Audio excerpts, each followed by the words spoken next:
I would like to thank to the organizers for inviting me. It's really nice to be here. I think it's a nice idea to connect the ongoing work of activists and the academics working in the region and beyond. I think we often miss the opportunities for such connections.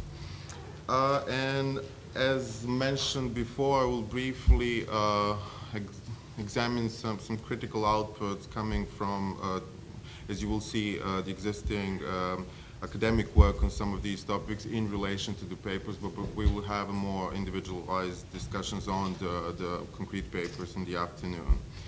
So I found this a very interesting and provocative set of papers, and altogether the papers do excellent work in examining the hegemony of the market and market reforms in the region, the idioms of self-interest and competition in particular, and their social and political effects. And as a result, papers altogether call for alternative economic models, variably from one paper to another, that call for the models that will be based on cooperation and solidarity, and sometimes more radically on decommodification and socialization of production.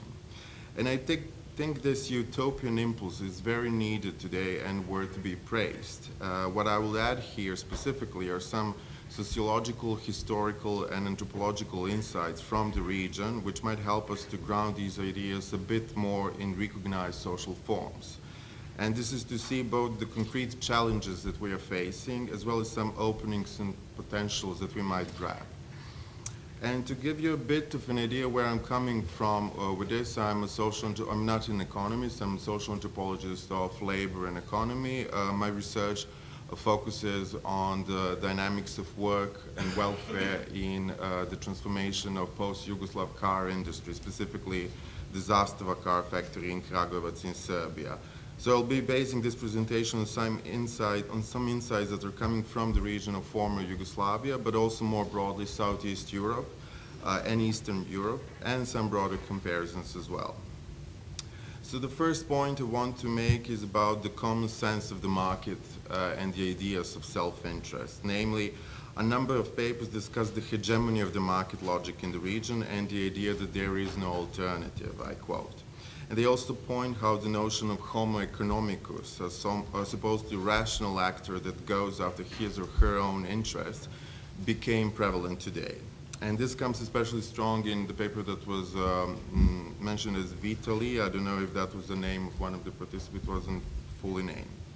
So while I support this impulse, I would like to add that these ideas of self-interest and of the market as normal are not just macroeconomic models that are imposed from the top down, but also the hegemonic common sense on the grassroots level. Namely, as Gramsci noted, hegemony constitutes itself not only on political, economic basis, but also in the realm of culture, in the zone of what people see as normal and expected. And this is where we can take some insights from the study of late socialism and post-socialism in the region. These often show how the notion of self-interest as the ultimate explanation of social life burgeons from the ground up in the face of actually lived experiences of socialism. For example, in her study of agriculture in late socialist Hungary, Marta Lamplon discovered how the villagers used this language of self-interest to unmask what they saw as contradictions of the socialist ideology, which in their opinion enrich only the high cadre. And therefore they disinvested from the factory work and spent more time on their private crops, speaking how self-interest is normal human nature and how even God first take care of himself. And I think this is a very, very pervasive, even today, when you have a kind of general feeling, not for all, but for the many. I think that any kind of engagement for the common good is pointless and cynical because it anyhow masks some private interests. I think this is one of the bigger challenges that we are facing for the left in the region today. So when we are speaking about the challenges that the left has in the region, we have to face the market hegemony not only as something that is imposed top-down, as I said, from the level of state bodies and transnational agencies, but also is something that burgeons from the ground up in the face of disappointments of investing in the common good under previous periods, first of all under social state building. And this means rethinking the actual historical experience that people had with social property sharing and some other forms of mobilizations for the commons that existed in the region. So I'll be now speaking more about this.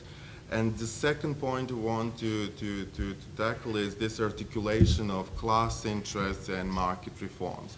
So basically you have a common narrative, very spread in the region, that as a fact, market reforms did impoverish the already poorest members of the populations, the workers, the non-working poor, and so on. And as an effect, that is true. However, it's a simplified trajectory in the sense that it omits some of the support that workers and some of the parts of impoverished populations actually voiced for the market reforms and are still voicing in the region. I think this is one of the challenges again. So here I'm referring to the work of two historians of late Yugoslavia, Goran Music and Rory Archer, and what they show examining shop floors, industrial shop floors all across Yugoslavia, is on one hand a growing resentment towards the IMF-imposed stabilization or austerity market reforms in the 1980s, but also a very wide support for them, for different echelons of the working population. For managers and white-collar workers, this was a good excuse to lay off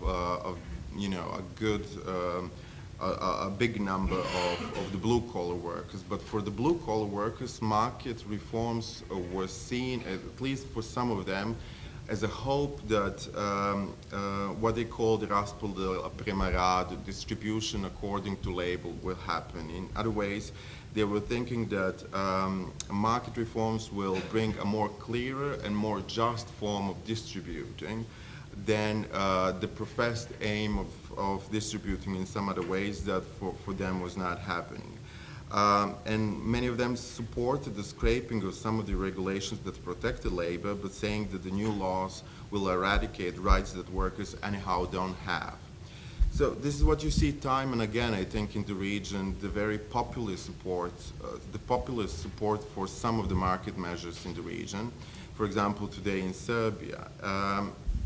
And this is often because it acts, at least in declaration, as in alliance with the lower echelons of the working populations, the poorer parts of the society, and so on. So I think this is again one of the challenges, not to think about the market ideology as something that is, as you know, just a false consciousness, but something that presents interests of certain people. And what we have to think is how to develop some strategic counter-hegemonic narratives that will speak to different sections of the society. The third point I want to make is to discuss is this notion of remodeling the economy in the name of the social, in the name of the common good. And majority of the papers are tackling this topic very well.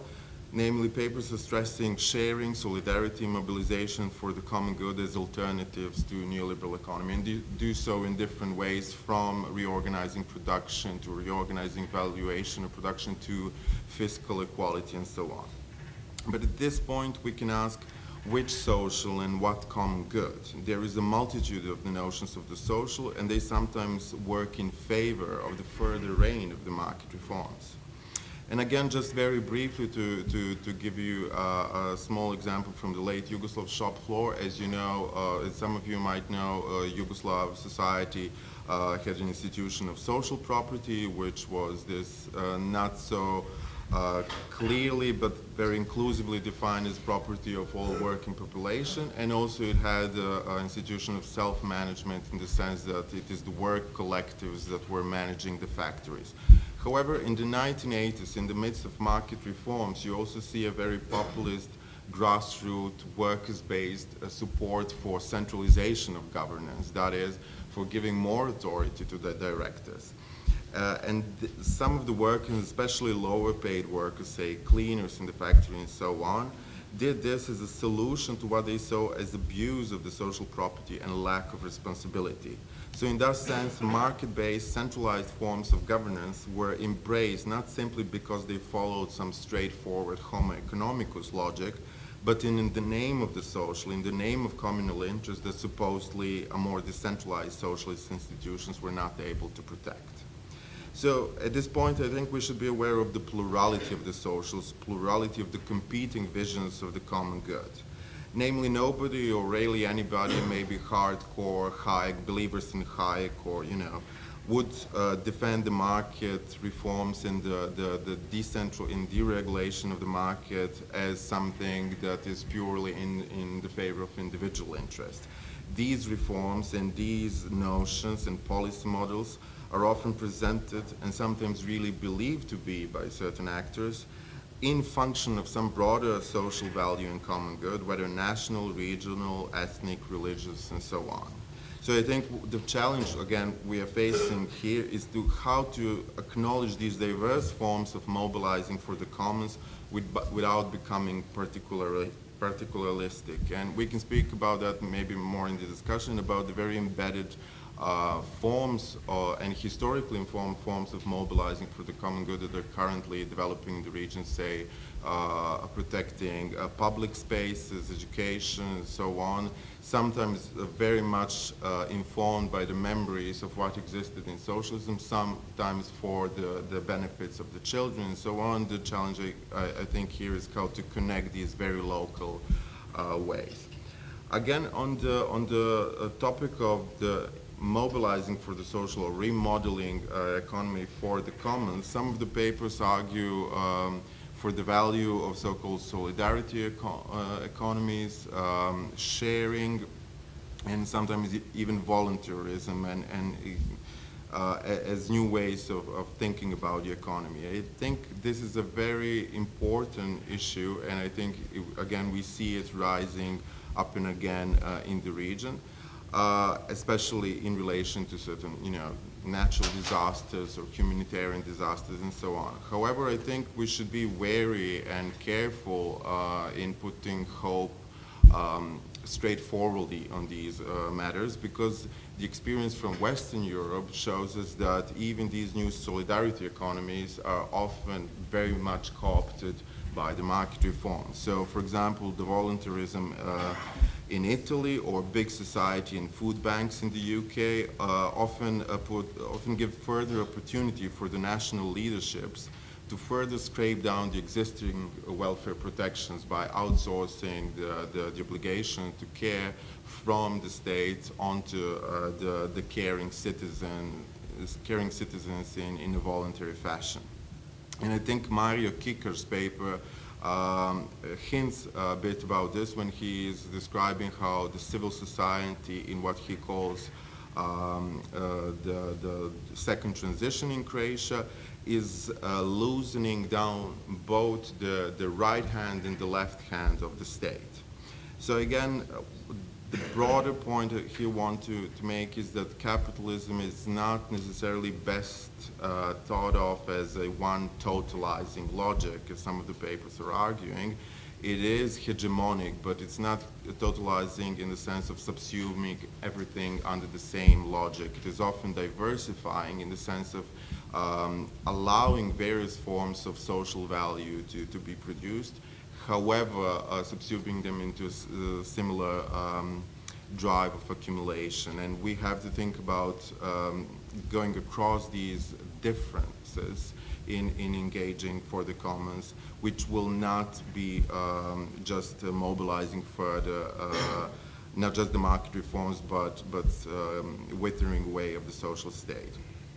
One of the last points, the importance of decommodification is stressed very well in the paper of Ljubiša Mraović, who rose for rethinking the value of production more. Boris, sorry. Yeah.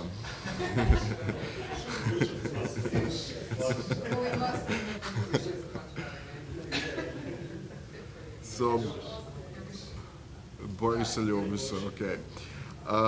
So Boris invited us to think about production more generally, not just in terms of the surplus value it has for the capital, but in various forms of social value, various forms of labor producing, and also I think more broadly in thinking about economic models that will disjoint income from wage labor. And I think this is really, really important today because what we are facing in many parts of the Southeast European region is the absolute hegemony precisely of the work ethic that is very much mobilized by national leaders and so on. And again, some input from the local history of work might help us here because labor was in a way, to a certain extent actually, unexpectedly decommodified after socialism, or if you want, precisely because of the industrial slowdown that happened in many of the countries of the region. What you had is not just a straightforward neoliberalization of countries, but also sometimes the increasing obligations of the state to care for the people who could not provide their incomes through employment. And we see this throughout Eastern Europe, I think.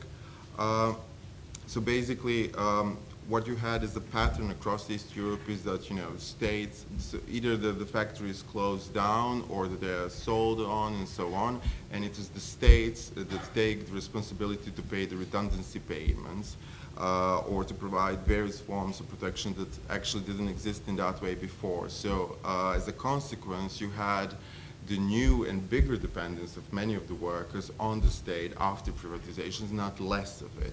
And in some aspects, this led to insights that the income boils down not to the value of one's labor, but of actually one's position in a broader social hierarchy. And I'll just give you a small example from Zastava from 2000. So people who were on forced leaves for years, here suddenly the new transitional government who hosted Milosevic is going to cancel their jobs altogether, and they come to their workplaces after years, and they say they're as if working. So they're saying that people who are in the factory who were not on the forced leaves, which means mostly managers, are anyhow not doing anything there because the production is decimated for years. So the quote of one of the female workers who was there was saying, if they were idle here for 10 years, so can we be. So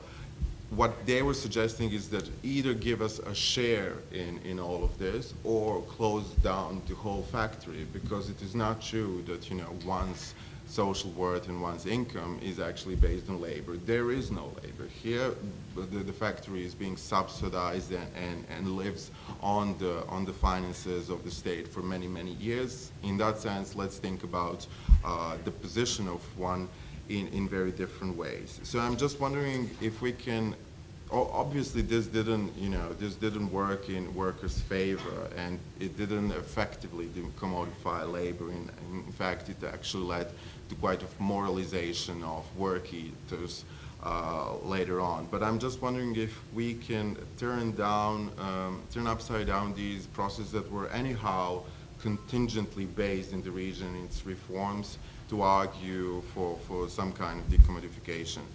And I think some of the insights that are coming from the global south now might help us. Basically, there is both a good deal of activist and academic literature coming from South Africa and South Asia specifically, which in the last couple of decades, especially South Africa, had booming levels of unemployment after the capital withdrew, after the apartheid left, and so on. So what you had is various policies of not basic income grants, but basically support cash transfers that are not based on labor, but in some other way, either for the kids or for the elderly people. However, that is being given to majority of these populations. A majority of South Africans receive this, and this is based on the fact, not under some progressive notion of politics, but just out of understanding that if you don't give some money to vast members of the population, you will have a social problem. And there is, again, a very big activist impulse there how to widen this even further, these already existing policy narratives, to more left-wing perspective. And you have a whole basic income grant coming from the global south, not only from, say, Western Europe, Finland, Utrecht, and Switzerland debates and so on. So I'm just wondering if we can connect our experience with some of these, specifically because I think the members of the population that are underrepresented in both policy narratives and the left-wing narratives are precisely those parts of the population that are out of work in the region. So pensioners, unemployed or structurally unemployable, youth, and so on. I think often what you see, say, with pensioners in Serbia is that they do support the market reforms and even the right wing precisely because it is only them, only those fractions that are speaking to, say, pensioners. And I think it is important for the left in the region to go beyond the workers' narratives in order to accommodate itself into a situation of mass unemployment. And just two very, very brief points. First, there is this point of reliance of the countries in Southeast Europe on public debt, and more broadly on financialization permitting all domains of governance and life. And this comes very strongly in Panayot Soko's paper on fiscal liquidity and fiscal justice in Albania, where it is said that the public is more concerned about the moody credit rating of Albania than the inequality skyrocket between Albanians, or is concerned more on IMF opinion on country's economy than the quality of life itself. I think this is well put. It is seen in other parts of the region as well, where you have Serbian politicians now dismissing any form of critique by saying, well, what do they know? IMF actually praised our policies. So IMF becomes this apolitical knowledge that is judging it all. And I think the point some of the papers are making to provide new alternative discussions and to make the knowledge of fiscal policies more visible and of economic models more visible and in the public debate is very well put. And finally, some of the papers are arguing about the crucial role of the state in some of the reforms. Say, Vitaly is mentioning how creating and guarding, she reminds us of Polanyi's insight that the states, remember? This big guy here. Okay. So he reminds us of the Polanyi's insight that the states are necessary, state regulation is that necessary for the laissez-faire conditions to emerge. And also I think this surfaces in Alexander Matkovic's paper in one of the other clusters where he speaks about the legalizing of precarious employment through labor regulation in Serbia. I think this is another of the challenges in the sense that we have to think about positioning ourselves in relation to this strongly state-led marketization, but at the same time realize that much of the commons, in a way that we are sometimes defending, are very much connected to the very state in the sense of state infrastructures and so on. So just how do we position ourselves in relation to this in the time when states are led by neoliberal reformers? Do we kind of detach ourselves from it, or do we try to make certain strategic alliances with what parts of the state institutions? That would be the question. So.